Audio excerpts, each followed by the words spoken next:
Hello guys, good day. This is Anna Free Reinforcement Club, your fellow positive reinforcer. Today we're going to talk about the power of mind. Mind over matter. We even tell this to ourselves, like when we're in trouble, like mind over matter, mind over matter. Or whenever we give advice to our dear friends, hey, don't worry about that. Mind over matter. Whatever it takes, just keep your focus on winning and finishing the report and finishing the shift, and then you can shift your attention to other stuff. Since you need your attention, your precious focus at the moment to where you are right now, just keep your head up. So, what is this really mind over matter, which can be really powerful? The saying also that I got this from a song, from Boyzone, shall I say it that way? When the going gets tough, the tough gets going. So the more, a very skillful person, strong people, when the going gets tough, when there are a lot of troubles, problems, the more strong people become determined to win the issue or the situation, or at least get through it at the best of their ability. And that's the mind over matter. Not to recoil, not to quit and surrender when the problems is in front of us. Mind over matter means the ability of a human mind to influence or overcome physical challenges or even limitations. In simple terms, mental strength can affect physical reality. That's how powerful our mind is. That whatever we think about, that's who you are. That's what's going to happen. If you think that you're tired, yeah, indeed, you said it, you're tired. If you think that in spite of, the situation that is going to bring you down, that you're going to get tired about the current situation that you have a hectic day, but mind over matter means you want to think about finishing the day and winning the day, that no matter what happens, I'm not going to get tired of this. And I'll be happy enough to solve problems. Because when I go home, I'll make sure that I still have time for my loved ones, for my kids, for my spouse. 100%, I'm still going to be there. Now, psychologically speaking, mind over matter means our attitude and belief can affect performance or experiences. Like, for example, if you ever tried running on a treadmill, so you set yourself up to run at the speed of 6 or 7 or 8, as fast as you can, for 30 minutes to, okay, let's just say 1 hour. And you know the way, in the first 5 minutes, 10 minutes, 15 minutes, your leg starts to complain. You're going to have leg pain, and then as you run, you're going to have pain on the tummy because of shortage of oxygen, and then your mind is telling you, please stop the treadmill, please stop the treadmill. But since you already signed up to yourself, that you said that you're going to finish in an hour instead of quitting now, you still go on until to the point that you really did finish running on a treadmill for an hour in spite of the pain, because you said so, and then you did it. You didn't quit.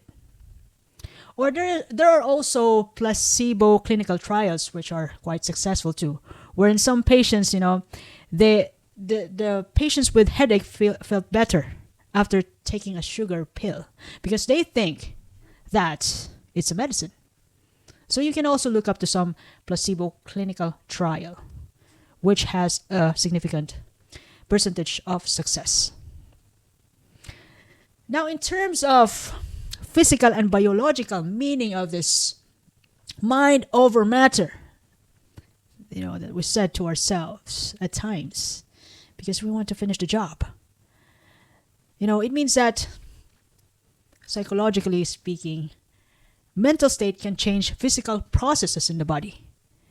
I'm talking about stress, anxiety, which eventually turn out to be headache, hypertension, high blood pressure, and stomach ache, any pain. And you thought that initially you thought that you're sick, but you're just stressed out. You're just overwhelmed by work or overwhelmed about overthinking about what's going to happen tomorrow. anxiety.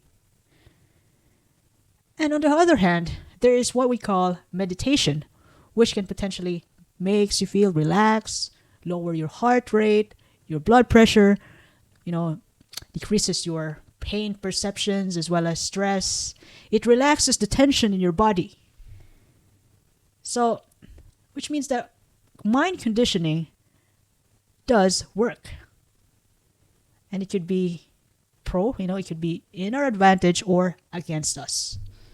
Whenever we let our body solve the problem, it's going to manifest itself. So, the mind doesn't feel a thing, but it can shape how the body functions in the long run.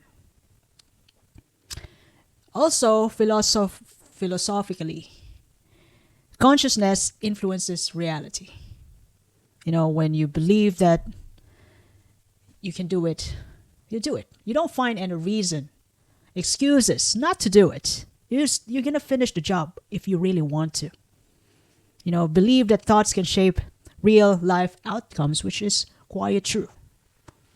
You believe that you can graduate this course, which is 4 years ahead. And do you really mean that? And if you find a way, you get student loan, if your parents are in trouble financially, you do whatever happens. It might not going to happen in 4 years, but since you said it to yourself that you're going to finish it, you will eventually. Because you already set your mind up. Now, all in all, from enduring pain and stress to achieving extraordinary goals in life, mind over matter reflects incredible potential of human willpower and strength of the mind in shaping experiences and outcomes in our lives. In other words, again,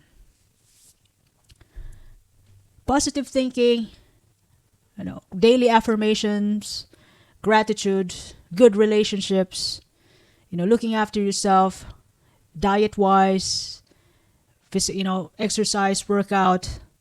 Looking after yourself is the basic, is the main thing. And then it resonates externally. So